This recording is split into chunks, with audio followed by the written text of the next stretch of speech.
हमारे हिंदुओं में यही परंपरा है। हमारे घर में जो दादी अम्मा पूजा करती आ रही हैं वही पूजा बहू को करने की परंपरा है। उसी देवता को पूजो, उसी तरह पूजा करो। अपनी सास के पूजा पाठ को कायम रखो, जीवंत रखो, आगे बढ़ाओ, ऐसी हमारी परंपरा है। उत्तरा को जो कहा था वो शब्द क्या है? उत्तरा को कहा था, अरे बहू, अरे पुत्री, जीवन में कभी संकट तुम्हें घेर लेवे, तुम्हारा महल दूर है, अब तुम गर्भवती हो, पति का साया नहीं है। जब भी तुम्हारे जीवन में संकट आए तो केवल और केवल तुम द्वारका नाथ का ही चिंतन स्मरण करना। हमारा ध्यान मत करना, हमें आवाज भी मत देना। हम रक्षा नहीं कर पाएंगे समय पर, क्योंकि उससे ज्यादा नजदीक कोई नहीं रहता है, ये ध्यान रखना।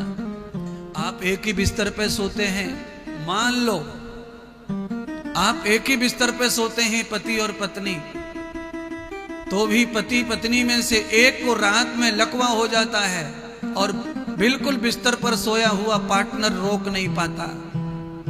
कई लोगों को अटैक आ जाता है सोते सोते, पार्टनर बिस्तर पर ही सो रहा होता है, कुछ नहीं कर पाता है। क्यों? उस पार्टनर से भी ज्यादा निकट परमात्मा होता है, क्योंकि पार्टनर तो आधा फुट बगल में सोया होता है, परमात्मा हर समय शरीर में रहता है अंदर। वो कभी भी तुम्हारी रक्षा कर सकता है, कहीं भी कर सकता है। एट ए टाइम एबल खड़े हैं परमात्मा तुम्हारे साथ।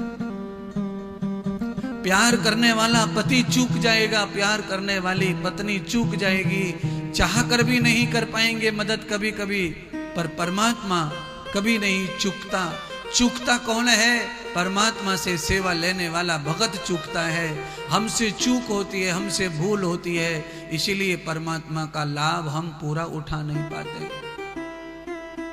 उत्तरा ने आवाज लगाई भगवान को, हे केशव, हे द्वारकाधीश, रक्षा करो, मेरे प्राण बचाओ, मेरे पुत्र की रक्षा करो। भगवान कृष्ण तो अभी मौजूद थे हस्तिनापुर में, दौड़कर पहुंच गए उत्तरा के कमरे में और गर्भ में प्रवेश हो गए। जिस भगवान ने कभी गर्भ में प्रवेश नहीं किया, इतनी बार अवतार ले लिया, पर कभी मां के गर्भ में जो नहीं गए, आज भक्त की रक्षा करने के लिए उसके गर्भ में प्रवेश हो गए महाराज, और अपने सुदर्शन चक्र से ब्रह्म अस्त्र को वापस कर दिया, पूर्णतः गर्भ सुरक्षित कर दिया और अच्छी तरह से गर्भ का आदान हुआ। द्वारकाधीश हस्तिनापुर छोड़ करके द्वारका चले गए। पीछे से उत्तरा को पुत्र का जन्म हुआ। उत्तरा के जन्म के बाद ही धृतराष्ट्र को, गांधारी को लेने विदुर आए।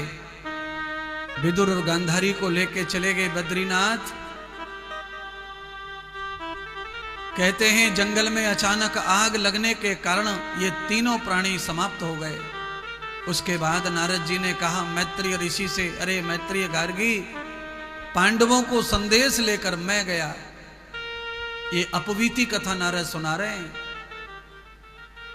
पांडवों को लेकर मैं गया पांडवों के घर, फिर मैंने उपदेश दिया पांडवों को और कहा कि जिस प्रकार से धृतराष्ट्र और गांधारी मोह माया में पड़े पड़े नाश कर लिए, इसी तरह अब पांडवों तुम्हारा मोह माया भी बढ़ता जा रहा है, अब तुम्हारा नाश होगा।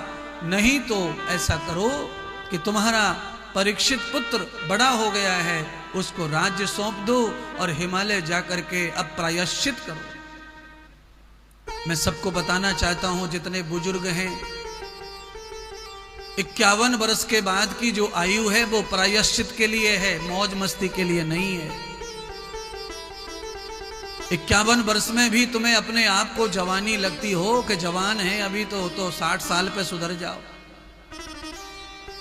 कम से कम 60 साल के हो जाएं तब प्रायश्चित के बारे में सोचना शुरू करो कि जन्म लिया है जब से 60 साल हो गए उल्टा पुल्टा करते, अब मुझे ये उल्टा पुल्टा छोड़ करके बच्चों के हवाले कर देना चाहिए। अब मुझे अपना प्रायश्चित कर्म करना चाहिए, शुद्धि कर्म करना चाहिए, जिससे कि मैं 80 साल का हो जाऊं तो खटिया ना गोड़ूं, बिस्तर ना गोड़ूं, किसी के पानी की मोहताज ना रहूं, किसी के भोजन के मोहताज ना रहूं, कथा में आने के लिए मोहताज ना रहूं, चाहे अपने आप चलते बैठते पहुंच जाऊं, कम से कम इतना तो मैं खड़ा साबित रहूं। ये सब संभव है, पर ये संभव कब है? जब आप समय पे प्रायश्चित करने के लिए सुधर जाते हैं इस प्रपंच को छोड़कर, तो संभव है। 1000 साल तक कोई महात्मा संत ऋषि मुनि राजा महाराजा जीवित रह सकते हैं। प्रायश्चित कर्म करने के लिए बुढ़ापा है। आदमी बुढ़ापे में जितेंद्रिय हो जाए, इंद्रियों को मन में बस में कर ले, चित्त को बस में कर ले और परम ज्ञान गुरु का लेकर के प्रायश्चित कर्म करे, ध्यान करे, भजन करे, ध्यान करे, भजन करे, सब कर्मों का प्रायश्चित कर दे, सारे पाप कर्मों का प्रायश्चित कर दे, तो बुढ़ापा कुशल गुजरता है, बुढ़ापा सजा हुआ गुजरता है, बुढ़ापा खिला हुआ गुजरता है, बुढ़ापा बैरी नहीं बनता, बुढ़ापा दुश्मन नहीं बनता, बुढ़ापा मजबूरी नहीं बनता, अगर कोई प्रायश्चित कर्म कर लेता है तो।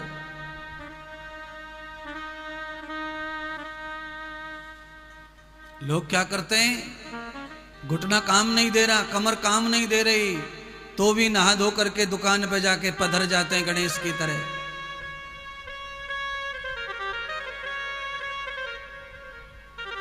आदत हो जाती है काम के, बैठने की दुकान पर, प्रायश्चित करने का ध्यान भूल जाता है लोभ में, लालच में।